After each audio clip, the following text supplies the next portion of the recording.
What's cracking, everybody? XehrFelrose here, bringing you some Pokemon Go Battle League content. Today's video, we're taking a look at some of my favorite teams and top teams in the Ultra League based on both my own experience and PvPoke's training analysis, which if you're looking for the training analysis, you go to the training page on the top here, top performers, and you can pick your league and see some top performing Pokemon as well as teams, give you some ideas.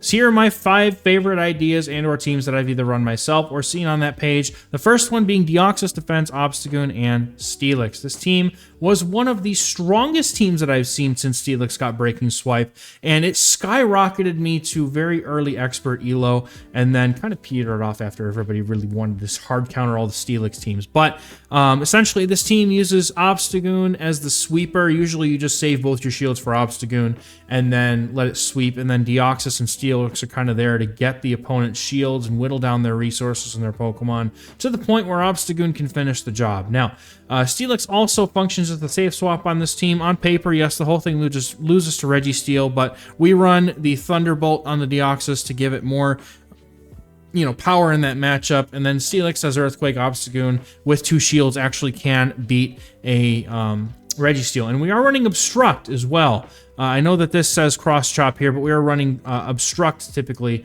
on the Obstagoon because honestly, Obstruct is just so much better in this Ultra League meta. And we're running Shadow Steelix if you have it as a preference. And honestly, yes, it drops the coverage down because you lose that fighting charge move from Obstagoon.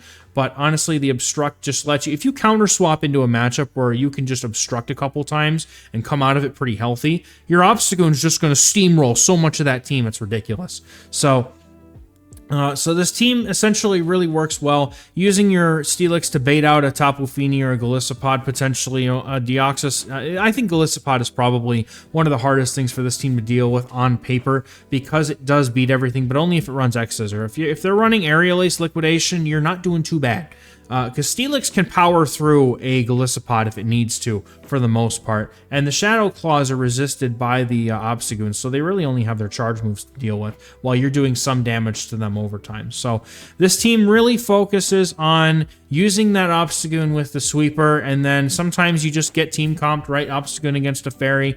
Not much you can do about it in most cases, but they're outside of being like hard RPS. This team has so much potential. I definitely recommend if you've got the XL Deoxys and you've got the XL Steelix to give it a try.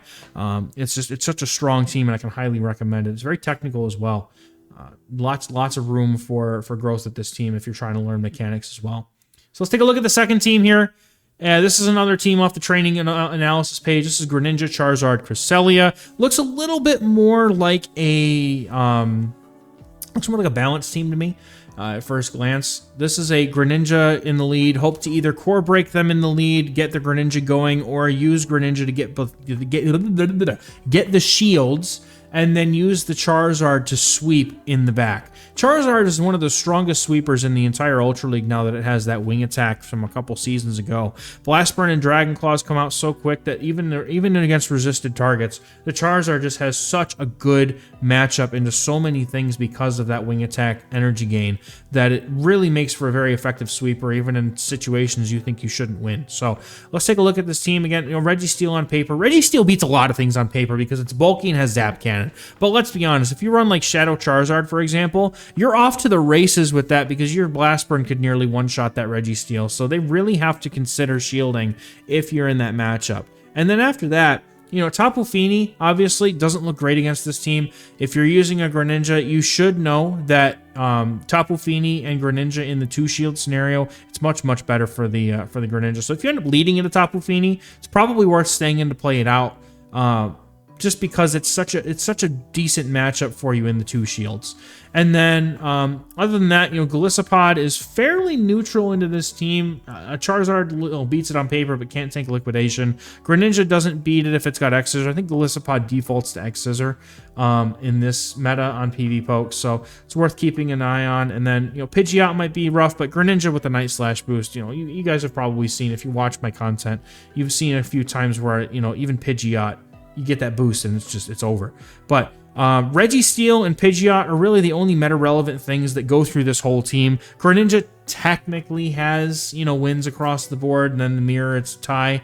But, I mean, you guys have probably played this game enough to know that the sims aren't everything, and context does occur in the games. There will always be some other thing, a little energy lead here, a little HP loss here, and suddenly the losses can turn into wins. Anything can happen in the fluid game state. So this is a very strong team with a lot of heavy-hitting Pokemon. You know, Cresselia is there for some bulk and some safety, but then you've got Charizard and Greninja as a very strong duo to just get those shields real quick and real fast because, you know, as as you may know, you only get 2 shields. You got to use them sometime.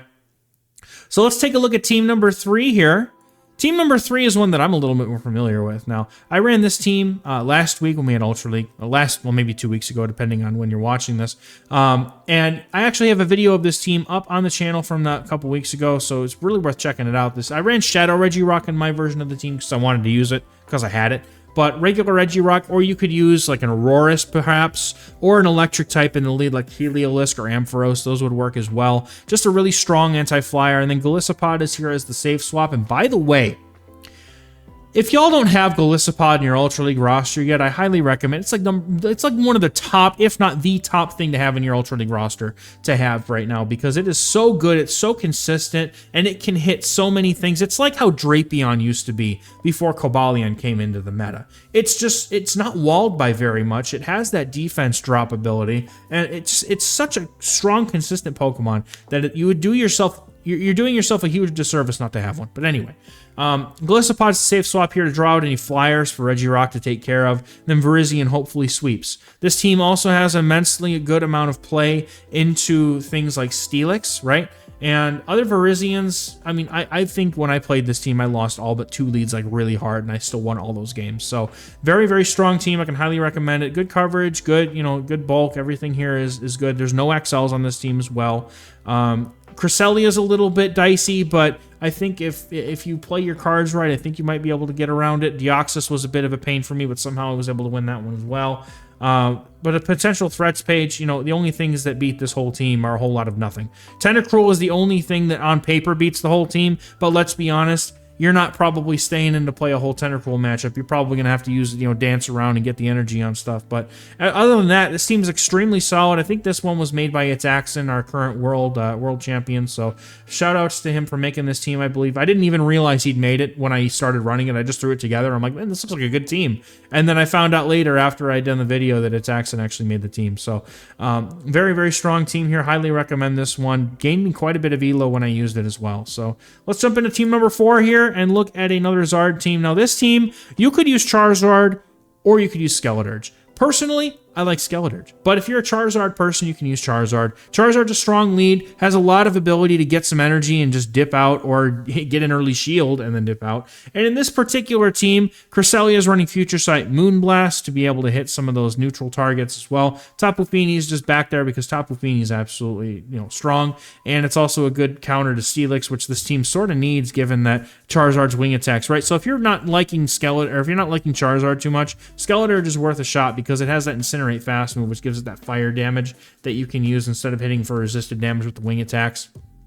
Also, Shadow Ball and Disarming Voice are extremely good coverage. And if you don't want to use Cresselia, I used Skeleturge, Tapu Fini, Golisopod is the team that I use that I really enjoyed using. So those are some substitutions for this team if you'd like to try a different flavor of the team. But this team overall very strong. As I see for coverage, but again, in Go Battle League, the coverage really doesn't matter. The coverage is really just meant for Sylph. And well, not Sylph anymore because it's gone. But Show 6, Pick 3 teams is really where that coverage is going to come into play. It kind of helps to know in Go Battle League, but usually if you get an A for coverage, it means you've got a balanced team, and it could be susceptible to RPS. So Registeel once again showing up as the the bane of the existence of the team. But aside from Registeel, Jellicent, and then you start looking at things like Belly Bolt, Raikou, Magnezone, things you're probably not going to see. And Hypno, you're not going to see a Hypno, I guarantee you. If you see a Hypno, this person's tanking or running some extreme spice. And yeah, you're probably not going to see it. So let's get into the final team here as we look in here. We've got a Golisopod double steel team, which is really just taking the Regirock double grass, or not double grass, but the Regirock team that we showed earlier and just kind of flipping it around, putting Cobalion Steelix in the back as a way to help the Golisopod manage things. Golisopod, like we said, very, very, very strong Pokemon. Has a lot of neutral or good matchups. And putting Cobalion and Steelix is two of the best safe swaps in the Ultra League, honestly. This is basically a triple safe swap sort of team. This entire team is extremely safe, has three very safe, and I keep saying safe, but it's like that's really what this is. It's a very safe team. Some safe and flexible Pokemon that allow for a lot of different matchups to be played out. You have a lot of bulk on this team as well. You could certainly wear out the time clock with the Breaking Swipe and the Sacred Swords. Your Golisopod is just extremely strong. It's just a very, very strong flexible team that you can use, and has very good coverage as well. Not really anything that just completely craps on the whole team here. Tapu Fini, yes, it wins against the whole team technically speaking, but if you were to, if you're able to lure it out, Golisopod with Shadow Claw, it resists the water guns and it resists Surf. Moonblast doesn't one-shot Golisopod by any means, so you're not having a bad time necessarily if you see a Tapu Fini, if you lure it out. And then Cobalion can potentially sweep for you in the back. Otherwise, Escavalier and Unnovan Stunfisk and Zacian are your team breakers, which means you're probably not going to see any of them. Escav I could see maybe. Ufisk, one trainer out of like 300 people are going to have a Ufisk. And Tapu Fini, yes, you'll see it. But again, this is a bait-out Tapu Fini with the Steelix, and then, Earthquake it, get the Golisopod in there, and then hopefully Cobalion sweeps the team. That's essentially what you're looking for in this case. Double steal, right? So that's going to do it for me for today's video, guys. I'm going to take a minute to just say thank you for all of your support over the time. The channel has been growing a lot recently. It means a lot to me to see this happening, and I couldn't do it without everybody here who watches the content, who subscribed, whether you're new, old. I appreciate y'all. Thank you very much. And also another way to support the channel would be to support me on Patreon, where you get access to my Discord, all the early access to the meta guides, teams, everything that's coming up in the new season. I'll put info dumps in there for all the stuff that's coming in there that I won't usually put on YouTube or anything. Early team ideas, stuff like this, all kinds of stuff that will help you get an early edge on Go Battle League climbing, earlier in the season. So that and the Metafy coaching, it's absolutely a wonderful way to kind of get your game up to the next level. If you're not sure, how to break through into the veteran elo, or you're not sure what's keeping you from hitting legend, coaching is a very good way to do it. You can find me on Metafy, find all my lessons and my coaching sessions and everything with pricing. So check that out. All that's in the description and the pinned comment, and I appreciate y'all very much. Thank you, and I hope to see you in the next one. Bye-bye.